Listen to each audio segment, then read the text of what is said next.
Live from Fargo and serving you on TV, online, and on the go. This is Valley News Live at 10.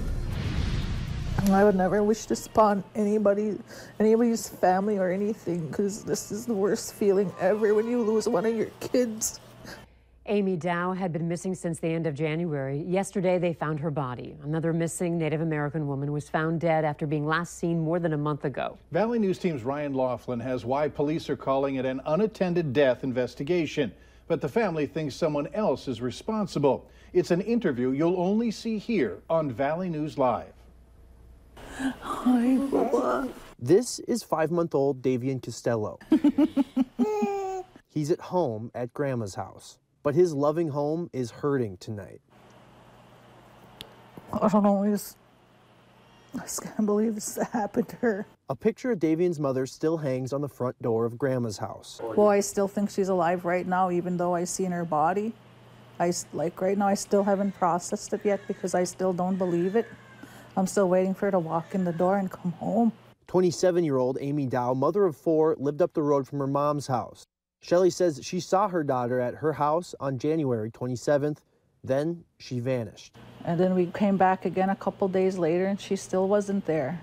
But there was this guy living in her house, and some guy and some girl saying that she left the keys with them. They were upset that this couple was staying at Amy's house while she was still missing.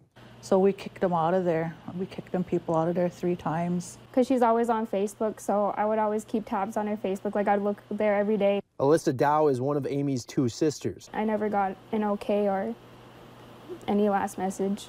Still missing, they conducted a Native American ritual in Amy's living room.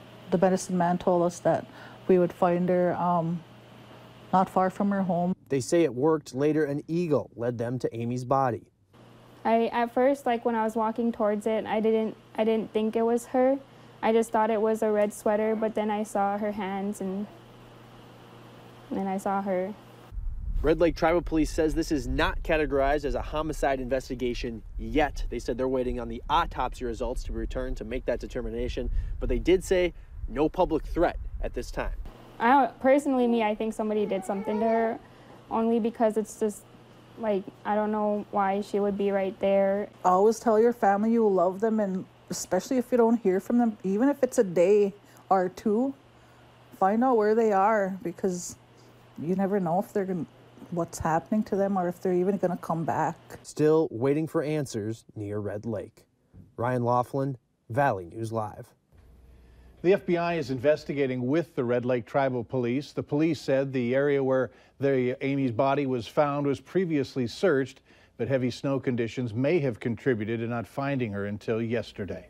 There's still a lot of snow to melt out there. Are we heading into tomorrow with thoughts of getting rid of some of it, or, Hutch, not that big of a warm-up? Well, it's going to be gradual, and the snowpack that we have here across the valley in northwest Minnesota is slowing our rate of warming. Notice where the warmest air was today, out near Bismarck and Dickinson, where there is a little bit more bare ground. They hit the 40s today. We did see some mid-30s out near Bemidji, and Cavalier hit 36 degrees for a high temperature today. Otherwise, it was a little bit of melting throughout the valley. Some clouds of the high variety filling into the valley tonight. And as we look at temperatures as we head to bed, we are still holding in the upper 20s in the southern valley. So we will not be as cold as we head through the overnight hours. Patchy fog a possibility, but one thing that will be there is going to be some south winds at 5 to 15 miles per hour. We'll rise and shine with temperatures near 15 to 20 in most cases. Okay, thanks so much, Hutch. You bet. Some students in Detroit Lakes were sent back inside their schools this afternoon as authorities dealt with an armed man not too far away. Police originally found the man sleeping in the back seat of a parked car at the Food and Fuel gas station. He was armed with a silver revolver. This was happening just as kids were being let out from the Detroit Lakes Middle School and Roosevelt Elementary School about a block away. 37-year-old James Poitras of Detroit Lakes eventually turned himself in and is being held on several charges, including felon in possession of a firearm. He's being held in the Becker County Jail. 4 members of the local SWAT team will remain on paid administrative leave as the investigation into last night's shooting of a man continues. It happened in a neighborhood near West Side Elementary in West Fargo. 32-year-old Justin Lee Dietrich had led authorities on a high-speed chase that ended in the 1000 block of 11th Street West. He had weapons and would not cooperate with police and was shot after leaving his pickup. He later died at Sanford Hospital. As Valley News Team's Veronica Marshall found out, West Fargo residents had to wait more than 9 hours over the course of last night's incident before being notified that they could relax. Nothing really was serious to that extent until the shots were fired. That was kind of when my adrenaline really went crazy. Julie Frazier was home during Monday night's standoff in West Fargo. After the shots were fired, and it was fast, they came and they knocked on the door to tell us that the area was secured, but that we were part of the crime scene area, so we were still secured to our house. But other neighbors say they weren't told what was going on, instead relying on each other for information about the deadly standoff. My mom was super scared. I actually told her because I was coming home and the cop cars were blocking the streets, and then they heard some sirens too, and then she contacted my neighbor, and my neighbor found out. We do hope that they check the official channels and look there for information from officials first. You could have gotten the initial alert around 8:40 if you had the Code Red mobile alert app on your phone. That allowed residents to know what was unfolding in their neighborhood. But the next alert didn't come out until about 9 hours later at 6 a.m., letting residents know they could stop sheltering in place. And some say that's too long to wait.